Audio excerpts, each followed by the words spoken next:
हाय दोस्तों, मेरा बिलेरी मेरी यूट्यूब चैनल में आप सबका एक बार फिर से स्वागत करता हूं। तो दोस्तों, अगर आपने हमारे चैनल को सब्सक्राइब नहीं किया है तो आप सब्सक्राइब कर लें और बगल में जो बेल आइकन का बटन दिया हुआ है उसको भी दबा दें, ताकि हमारे आने वाली वीडियो के अपडेट्स आपको लगातार मिलता रहे, जिसका नोटिफिकेशन आपको आसानी से प्राप्त हो जाए। आज अपन सीखेंगे आर.एस. अग्रवाल की जो बुक है, जो कि सभी कंपटीशन एग्जाम में ज़्यादातर काम में आती है, उसका फर्स्ट चैप्टर जिसका नाम है संख्या पद्धति। इस पूरे फर्स्ट चैप्टर में जो भी इम्पोर्टेंट क्वेश्चन है ज़्यादातर प्रतियोगी परीक्षाओं में आते हैं, आज अपन उनको सॉल्व करेंगे उन सवालों को। और चैप्टर काफ़ी बड़ा है तो इसलिए इसकी एक और वीडियो भी बनाना पड़ेगा। तो दोस्तों, आज की वीडियो पूरी देखना है आपको। तो सबसे पहले अपन इसको देखते हैं। सबसे पहले अपन इसका क्वेश्चन करेंगे कि कौन सी संख्या भाज्य है, कौन सी अभाज्य है। तो सबसे पहले दोस्तों अपन भाज्य और अभाज्य संख्या देख लेते हैं कौन कौन सी होती हैं। तो दोस्तों, आप सबको बता दें कि भाज्य संख्या ऐसी संख्या जिनमें दो संख्याओं से भाग जाता है या उससे अधिक संख्याओं से भाग जाता है, भाज्य संख्या कहलाती है। जैसा कि अपन देखते हैं एक एग्जाम्पल लेकर। तो भाज्य संख्या क्या होती है, जैसे 3 है। 3 जो संख्या है उसमें सिर्फ 1 से भाग जाता है, 2 से नहीं जाता, और 1 सिर्फ 3 से ही जाता है। ठीक है ना दोस्तों। तो 3 में या तो 1 से भाग जाएगा या फिर 3 से। तो इसके सिर्फ 2 गुणनखंड हैं, तो इसलिए ये संख्या कैसी है, अभाज्य संख्या है। कैसी है, अभाज्य संख्या। तो इस तरीके की संख्या अभाज्य संख्या कहलाती है, जिस संख्या में या तो खुद से भाग जाए, या तो खुद से मतलब उसी संख्या से, या फिर 1 से भाग जाए, तो वो कैसी संख्या कहलाती है, अभाज्य संख्या कहलाती है। और भाज्य संख्या क्या होती है दोस्तों, भाज्य संख्या में कम से कम 3 संख्याओं से भाग जाता है। किस तरीके से, जैसे कि 4 है, 4 संख्या में 1 से तो भाग जाएगा ही, 4 संख्या में 2 से भी भाग जाएगा, और 4 संख्या में 4 से भी भाग जाएगा। तो इस तरीके से ये 4 क्या है, भाज्य संख्या है। 4 क्या इस संख्या है, भाज्य संख्या। ठीक है दोस्तों, तो आप समझ गए होंगे भाज्य और अभाज्य संख्या क्या है। अभाज्य संख्या में 2 संख्याओं से ही भाग जाता है, या तो 1 से जाए या फिर उस खुद से जो 2 संख्या है। और भाज्य संख्या में 3 संख्या, कम से कम 3 संख्याओं से भाग जाता है, 1, और वो खुद तो गिनी जाएगी, 1 और एक्स्ट्रा संख्या से अगर भाग चला जाता है तो वो संख्या कहलाती है भाज्य संख्या। ठीक है दोस्तों, तो आज अपन इसी टॉपिक पर चर्चा करेंगे कि भाज्य संख्या कौन कौन सी होती हैं, अभाज्य संख्या कौन कौन सी होती हैं। तो भाज्य संख्याओं के मैं आपको एग्जाम्पल दे दूं। स्टार्टिंग से भाज्य संख्या, अभाज्य संख्या के ले लेते हैं अपन पहले। अभाज्य संख्या कौन कौन सी होती है स्टार्टिंग से। सबसे पहले तो 1 है। 1 तो किस संख्या में गिनी नहीं जाती, अभाज्य और से अभाज्य ये संख्या गिनी नहीं जाती। 2 है, सबसे छोटी अभाज्य संख्या कितनी है, 2। उसके बाद आती है 3, उसके बाद आती है 5, उसके बाद आती है 7, उसके बाद आएगी 11, उसके बाद आएगी 13। ठीक है दोस्तों, इस तरीके से 15 नहीं है, 16 नहीं है, 17 है फिर। ठीक है, फिर कौन सी, 19। तो ये स्टार्टिंग से अभाज्य संख्या है। तो ऐसी संख्या है जिनमें, इन संख्याएं ऐसी संख्याएं हैं जिनमें किसी दूसरी संख्या से भाग जाता ही नहीं, या तो खुद से जाएगा या फिर 1 से जाएगा। ठीक है दोस्तों, आपने देखा होगा 11 किसी पहाड़े में नहीं आता, 13 नहीं आता, 17 नहीं आता, 19 नहीं आता। या फिर अपन ऐसा भी बोल सकते हैं कि ऐसी संख्या जो किसी पहाड़े में ना आती हो, वो भी अभाज्य संख्या कहलाती। ये सिंपल सा तरीका है कि ऐसी संख्या जो किसी भी पहाड़े में नहीं आती हो, वो क्या कहलाएगी, अभाज्य संख्या। ठीक है ना। तो भाज्य और अभाज्य में आप डिफरेंट समझ गए होंगे क्या होता है। तो आज अपन इसी बात पर टॉपिक करेंगे। अब ये तो अपन को स्टार्टिंग से पता चल गया कि 2 होती, 3 होती, 5 होती, 7 होती, 11, 13, 17, 19। उसके बाद में भी आती है 23 आती है, 27 नहीं 29 आती है। तो ऐसे अपन लाइन से कर सकते हैं।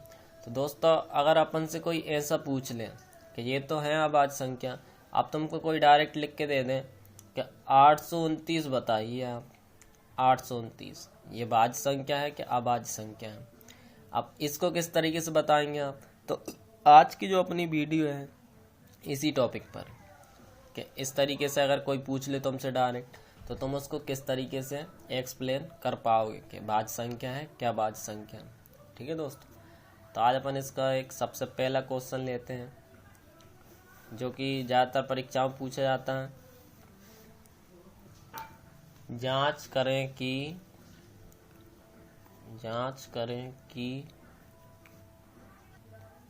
क्या क्वेश्चन है अपना दोस्तों, जांच करें कि 173 एक अभाज्य संख्या है या नहीं है। ठीक है दोस्तों, तो इसकी अपन को जांच करना है कि ये संख्या अभाज्य संख्या है या नहीं है। तो किस तरीके से करते हैं दोस्तों जांच, अपन इस तरीके से जोड़े तो बना नहीं सकते क्योंकि बहुत टाइम लग जाएगा इस तरीके से बनाने में। तो अपन को ये देखना है कि 173 जो संख्या है किस संख्या के वर्ग के बराबर। ठीक है ना, बराबर है या छोटी है। तो 173 जो संख्या है वो अपन को ये देखना है कि किस संख्या के वर्ग से छोटी है। ठीक है ना दोस्तों, तो हमको पता है कि कितना आ जाएगा इसका, 13 का जो होता है अपना, 13 का जो वर्ग होता है 13 का वो होता है अपना 169। लेकिन अपन को छोटा वाला वर्ग नहीं लेना, अपन को कौन सा लेना है, बड़ा। 173 से क्या होना चाहिए, बड़ा। जब 13 का 169 कम है तो सीधी सी बात है 14 का इससे क्या होगा, बड़ा ही होगा। ठीक है ना, 14 का होता है दोस्तों कितना, 196 होता है 14। ठीक है ना, ये बात अपन कोई मायने नहीं रखती, बस अपन को ये रखना है कि जो भी वर्ग लेना है अपन को यहाँ पर वो इस संख्या से बड़ा होना चाहिए। ठीक है ना, तो ये बड़ा का अपन साइन भी लगा देते हैं। जिस साइड इसका मुंह ओपन रहता है उस साइड बड़ी संख्या को दर्शाता है। तो ये वर्ग अपन क्यों ले रहे हैं इसका कुछ रीजन है। अब 173 संख्या से बड़ा, ठीक है ना, अब ऐसा नहीं कि इससे ज़्यादा बड़ा लेना है, जो इसके बाद आता हो जस्ट वो ही लेना है। ठीक है ना, 15 नहीं ले सकते अपन, 14 ही लेंगे क्योंकि इसके बाद क्या आता है, 14 ही आता है। तो ये क्या किया अपन ने, अब इसका वर्ग करने का मतलब क्या है, वर्ग करना नहीं है, सिर्फ अपन को ये वर्ग संख्या लेना है। ठीक है ना, अब ये वर्ग संख्या इसलिए ली अपन ने कि 1 से लेकर 14 तक, 1 से लेकर 14 तक कितनी अभाज्य संख्या होती हैं वो अपन को देखना है। तो सबसे पहले अपन ने यहाँ पर लिखी हुई है, कहाँ तक आएंगी ये, 13 तक। ठीक है ना, 1 से 14 से ज़्यादा नहीं होना चाहिए। तो 2 आ गई, 3, 5, 7, 11, 13। ठीक है, 17 तो बड़ी हो जाएंगी। तो अब अपन को ये देखना है कि जो 173 जो संख्या है इसमें से किसी संख्या से उसमें भाग जा रहा है या नहीं जा रहा। ठीक है ना, अगर इन सभी संख्याओं में से किसी एक से भी अगर इसमें भाग जा रहा है तो ये भाज्य संख्या है। ठीक है, और अगर नहीं जा रहा हो तो क्या है, अभाज्य संख्या। बस इतना सा करना है इसको। ठीक है, तो किस तरीके से करेंगे अपन, तो दोस्तों अगर आपने भाज्यता के नियम पढ़े हो तो आप इन सवालों को काफ़ी अच्छे से हल कर सकते हो। अगर किसी को भाज्यता के नियम नहीं आते हैं तो हमारी एक वीडियो है भाज्यता के नियम के नाम से, तो आप उसको सर्च कर सकते हैं चैनल में, या फिर आपको उसका जो लिंक है डिस्क्रिप्शन में मैं दे दूंगा भाज्यता के नियम से। ठीक है ना, तो दोस्तों भाज्यता के नियम देखते हैं किस तरीके से थे। तो 2 से इसमें भाग जाएगा क्या, 2 से भाज्यता के नियम क्या था कि 0 आता हो या सम संख्या आता हो तो 2 से भाग जाता। तो 2 से तो भाग इसमें नहीं जाएगा। ठीक है ना, फिर देख कर 3 से भाग करके देखते हैं। 3 से भाज्यता का नियम क्या था, इन सबको जोड़ने पर अगर 3 से भाग जाता हो तो ये संख्या में भी 3 से भाग जाता। तो 7, 3, 10 और 1 कितने हो गए, 11। 11 में 3 से भाग जाता है क्या, नहीं जाता।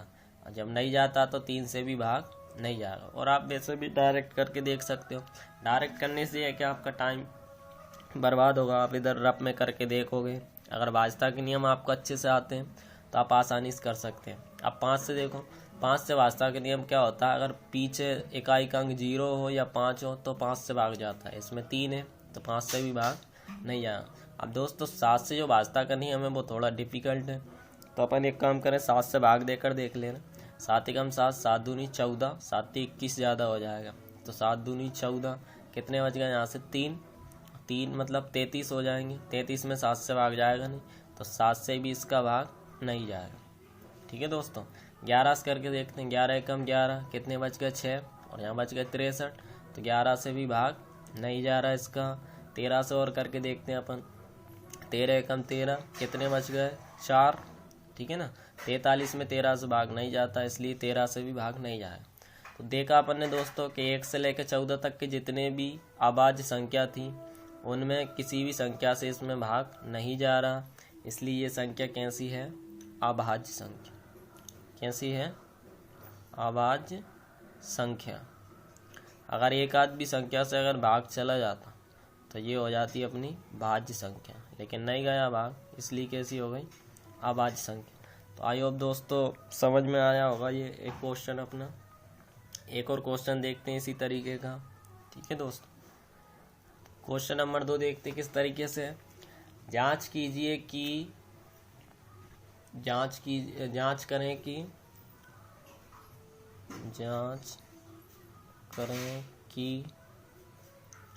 437 एक अभाज्य संख्या है या नहीं है, ठीक है दोस्तों। इसकी जांच करना अपन को, तो किस तरीके से करेंगे सॉल्व। अपन को देखना है कि 437 जो संख्या है किस संख्या के वर्ग से छोटी है। तो 437, तो दोस्तों अगर आपको वर्ग याद करना पड़ेगा, वर्ग अपन जानते हैं 21 का जो वर्ग होता है वो 441 होता है। कितना होता है 441, तो 441 इससे ज़्यादा है, तो अपन इसको लेंगे 21 का वर्ग। ठीक है ना, 21 के वर्ग से ये संख्या क्या है, छोटी है। तो इसमें हालांकि वर्ग का कोई रोल नहीं रहता, बस ये संख्या पता चल जाता है कि 21 से अपन को नीचे वाले क्या लेना है, अभाज्य संख्या लेना है। तो अपन को देखना है कि 1 से लेके 21 तक कितनी अभाज्य संख्या होती हैं। अपन ने लिख रखी है स्क्रीन पर 2, 3, 5, 7, 11, 13, 17, 19। ठीक है ना, 19 के बाद कौन सी आती है, डायरेक्ट 23 आती है। तो अपन 23 तक तो नहीं लेना है, क्योंकि 21 से कम वाली लेना है। ठीक है ना, तो दोस्तों ये आ जाएंगे अपनी 2, 3, 5, 7, 11, 13 और 17 और 19। तो अपन को देखना है कि किसी संख्या से इसमें भाग जा रहा है कि नहीं जा रहा। तो दोस्तों 2 से करके देखते हैं, विषम संख्या है, 2 से तो जाना ही नहीं है। 3 से, 7, 3, 10 और 4 कितने हो जाएंगे 14। तो 14 में 3 से भाग नहीं जाता, इसलिए इस संख्या में भी 3 से भाग नहीं जाएगा। तो दोस्तों ये अपन क्या कर रहे हैं, ये भाज्यता के नियम से बता रहा हूँ मैं आपको। ठीक है ना, आप ये कंफ्यूज मत होना, मैं इसमें सिंपल भाग देकर देख रहा हूँ। ठीक है ना, आप अगर नहीं आता हो आपको तो आप इस तरीके से भाग देकर देख सकते हैं कि 437 में अपन कितने का देकर देखोगे, 3 का। अगर पूरा जा रहा है तो कट जाती है, और नहीं जा रहा है तो नहीं कटती। ठीक है, मैं भाज्यता के नियम से बता रहा हूँ आपको। इसमें पीछे अब 5 से करके देखते हैं, तो पीछे 5 नहीं है और 0 भी नहीं है, इसलिए 5 से भाग नहीं जाएगा। आप इस तरीके से भी करके देख सकते हैं। 7 से करके देख लेते हैं अपन। 7 6 42 बचा 1, तो 17 में 7 से भाग जाता नहीं, इसलिए 7 से भी नहीं जाएगा। 11 से करके देख लें, 11 3 33, कितने बच गए 10 और 107 हो जाएगा। तो 107 में 11 से भाग नहीं जाएगा, इसलिए 11 से ये भी भाग नहीं जाएगा। अपन 13 से करके देखते हैं, 13 3 39, कितने बच गए यहाँ से 4, तो 4 मतलब 47 हो जाएंगे। तो 13 से 47 भाग नहीं जाता, इसलिए 13 से भाग नहीं जाएगा। 17 से करके देखें, 17 दूनी 34, कितने बच जाएंगे यहाँ से 9। ठीक है दोस्तों, तो 9 इधर कर देंगे 97 में, 17 से भाग नहीं जाएगा, तो ये हो जाएगा अपना। अब 19 से करके देखते हैं, 19 एकम 19, 19 दूनी 38। ठीक है ना, 19 दूनी 38, कितने बच जाएंगे यहाँ से, जाएंगे यहाँ से 5। ठीक है ना, 5 मतलब ये कितना हो जाएगा 57, तो 19 3 57। तो 23 बार में ये क्या 19 से कट रहा है। तो 19 से अगर कट रहा है, अब मैंने बताया था एक भी संख्या से अगर कटता है तो वो संख्या कैसे कहलाती, भाज्य संख्या। तो 437 जो संख्या है वो कैसी है, भाज्य संख्या है। कैसी है, भाज्य संख्या। अपन इससे पहले सवाल किया था उसमें नहीं कटा था, इसलिए वो केस थी अभाज्य संख्या और ये कैसी हो गई भाज्य संख्या। ठीक है दोस्तों, इस तरीके से करना है इन सब क्वेश्चनों को। तो आज अपन एक टाइप के क्वेश्चन और कर लेते हैं। ये तो अगर अपना एक टाइप के भाज्य संख्या है या नहीं है, तो आप कर सकते हो इस तरीके से, कितनी भी संख्या आ जाए, कितनी भी बड़ी आ जाए, उसको आप वर्ग वाली संख्या लेकर आसानी से कर सकते हो। तो इसके सवाल भी देंगे आज करने के लिए, तो करके दिखाना है सब। तो एक टाइप के क्वेश्चन और कर लेते हैं आज अपन। ठीक है दोस्तों, तो दोस्तों आज अपन भागफल का और एक टॉपिक और कर लेते हैं। तो भागफल में क्या होता है, अपन की संख्या में भाग देते हैं, उसको कहते हैं, मान के चलो मैंने किसी संख्या a में b से भाग दिया, ठीक है ना, और b से भाग देने पर भागफल अपना q आया, ठीक है ना, और शेषफल अपना तो शेषफल अपना r बच गया। तो इस तरीके से ये किस तरीके से संबंध होते हैं। तो दोस्तों जिस संख्या में भाग दिया जाता है वो भाज्य कहलाती है। क्या कहलाती है? भाज्य। और जिस संख्या से भाग दिया जाता है, जिस संख्या से भाग दिया जाता है उसको बोलते हैं अपन भाजक। ठीक है ना, और जिस संख्या से भाग देकर जो भी भागफल आता है उसको बोलते हैं भागफल। ठीक है दोस्तों, और अगर कुछ शेष बचता है तो उसको बोलते हैं शेषफल। तो ये इस तरीके से है। तो अगर अपन किसी भाग को चेक करना चाहते हैं तो उसका किस तरीके से फॉर्मेट बनता है, भाज्य बराबर भाजक इंटू भागफल प्लस शेषफल। तो इस तरीके से ये फॉर्मेट बनता है।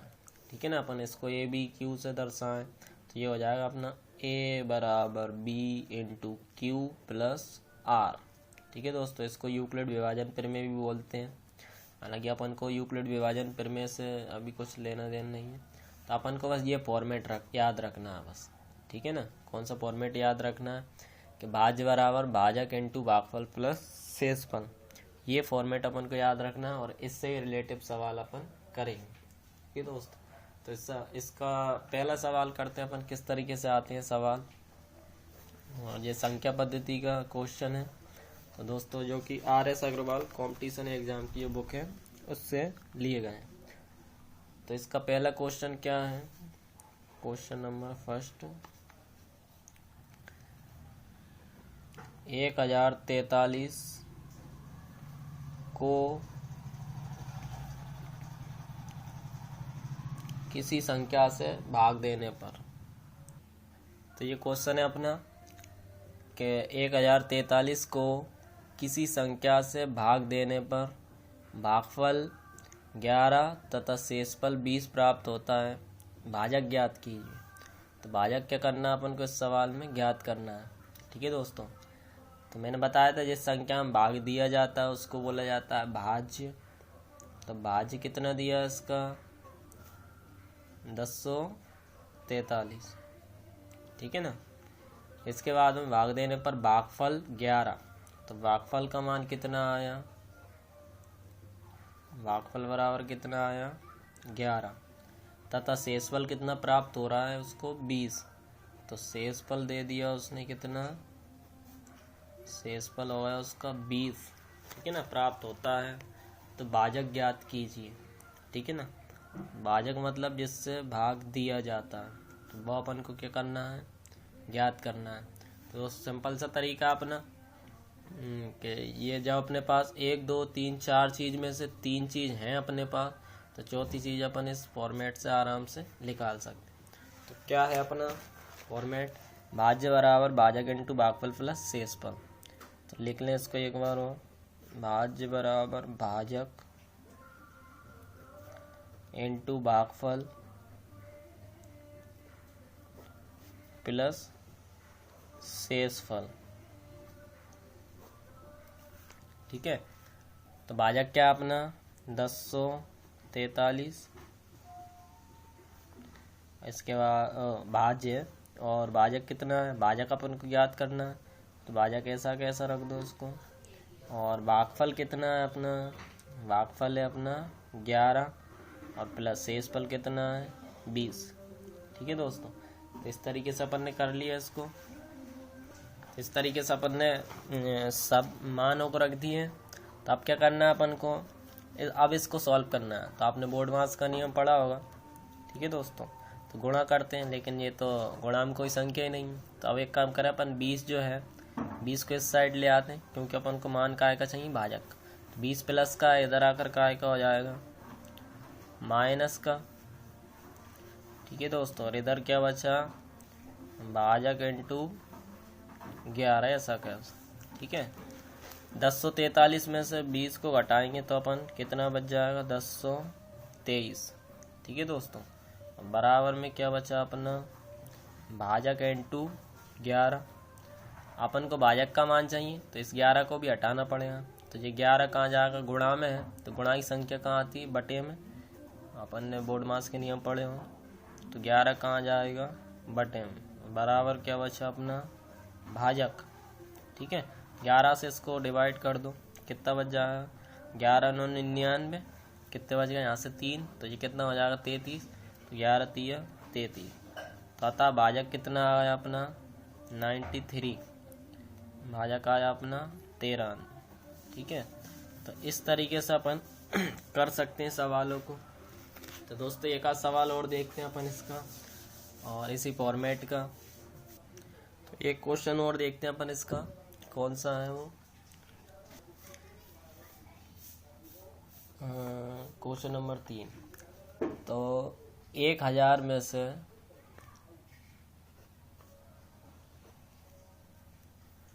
क्वेश्चन को एक बार ठीक से पढ़ना अच्छे से, कि 1000 में से छोटी से छोटी कौन सी संख्या घटाई जाए कि शेष बची संख्या 19 से पूर्णतः विभक्त हो जाए। तो 19 से पूर्णतः विभक्त, तो दोस्तों पूर्णतः विभक्त क्या होता है, सबसे पहले तो अपन को ये समझना है। ठीक है ना, पूर्णतः विभक्त का मतलब ये होता है कि अगर कोई संख्या है जिसको किसी संख्या से भाग दिया जा रहा है और भाग देने के बाद शेषफल अगर 0 बचता है तो वह संख्या उस संख्या से पूर्णतः विभक्त हो जाती है। मतलब शेषफल कितना बचना चाहिए 0 बचना चाहिए, तो वह संख्या कितनी हो जाएगी, उससे पूर्णतः विभक्त हो जाएगी। तब अपन से कितना पूछा है कि 1000 में से छोटी छोटी कौन सी संख्या घटाई जाए कि शेष बची संख्या 19 से पूर्णतः विभक्त हो जाए। कितने से विभक्त करवा रहा 19 से, तो सबसे पहले अपन करके तो देख लें कि 19 से विभक्त हो रही कि नहीं हो रही। तो इसको अपन को करना पड़ेगा। ठीक है, रफ में तो 1000 में 19 से भाग दे के देखना अपन को। तो 19 एकम 19 और 19 5 95। ठीक है, तो दोस्त कितना बच जाएगा यहाँ से 5, और अगली संख्या कितनी आ जाएगी 5 में भाग जाएगा नहीं, अगली संख्या आ गई 0। तो 19 एकम 19, 19 दूनी 38, 19 3 57 ज़्यादा हो जाएगा, तो 38 कर लिया अपन ने। कितने बच जाएंगे दोस्तों यहाँ से 12। ठीक है, 10 में से 8 गए 2 बचे, यहाँ से बचा 4 में से 3 गए तो 1 बचे, तो 12। अब 12 में तो भाग जाएगा नहीं और अगले संख्या है भी नहीं, अपन को दशमलव का नहीं करना आगे, बस अपन को यही चेक करना है कि ये संख्या 19 से विभक्त जा रही कि नहीं जा रही। अब देखना कि 1000 में छोटी छोटी कौन सी संख्या घटाई जाए कि शेष बची संख्या 19 से पूर्णतः विभक्त हो जाए। अब दोस्तों देखो 19 से अगर पूर्णतः विभक्त हो जाती है 1000 संख्या, तो यहाँ पर शेषफल कितना आना चाहिए तो 0, लेकिन यहाँ शेषफल 0 नहीं आ रहा। तो इसका मतलब क्या होगा, यहाँ पर 12 जो है वो क्या है एक्स्ट्रा है। क्या है एक्स्ट्रा। अगर यहाँ पर ये 12 नहीं होता तो 19 से इसमें पूरा भाग चला जाता। तो दोस्तों अपन क्या करें कि इस 12 को हटा दें यहाँ से। हटाने का मतलब क्या होता है घटाना। तो अब इस तरीके से तो अपन नहीं हटा सकते। अगर ये 12 शेषफल नहीं बचता तो ये पूरी संख्या कट जाती। तो अपन क्या करें 1000 में से कितना घटा दें 12। ठीक है ना, तो ये हो जाएगा अपना 1000 माइनस 12। तो उसने तो अपन से तो बस यही पूछा था कि कौन सी संख्या घटा है। तो 12 अगर अपन घटा देंगे इसमें से तो ये संख्या पूरी विभक्त हो जाएगी। कितना बचेगा इसका 988। 988 में जो है कि संख्या पूरी तरीके से भाग चला जाएगा। ठीक है दोस्तों, अगर आप इसको चेक भी कर सकते हैं। तो अपन से जो सवाल पूछा था अपन उसका आंसर दे सकते हैं। 1000 में छोटी छोटी कौन सी संख्या घटाई जाए, शेष बची संख्या 9 से पूर्णतः विभक्त हो जाए। तो अपन इसका आंसर कितना आ जाएगा कि 1000 में से अगर 12 घटा दिए जाएं तो शेष संख्या 19 से पूरी तरीके से विभक्त हो जाएगी। तो अपन इसको करके भी देखते हैं दोस्तों, अगर ठीक है दोस्त करके देख सकते। 19 5 95, कितने बच गए यहाँ से 8 में से 5 गए 3, 9 में से 9 है कुछ नहीं, और अगली संख्या 0। तो 19 एकम 19, 19 दूनी 38। तो दोस्तों आप देख सकते हैं कि पूरी तरीके से भाग चला गया, शेषफल कितना है इसका 0। तो इस तरीके से सवालों को किया जाता है और हल किया जाता है। तो इस तरीके के बहुत ज़्यादा क्वेश्चन आते हैं कि संख्या घटाने पर क्या शेषफल बचेगा, क्या भागफल बचेगा। तो ये मेथड आपको भागफल, भाजक, शेषफल और भाज्य में आपको संबंध पता होना ही चाहिए, ठीक है। तो इस तरीके के बहुत ज़्यादा क्वेश्चन मिलेंगे आपको करने के लिए। तो आज की ये वीडियो अगर आप सबको पसंद आए तो सबके साथ शेयर करें और अपने दोस्तों को भी बताएं, ठीक है। Thank you.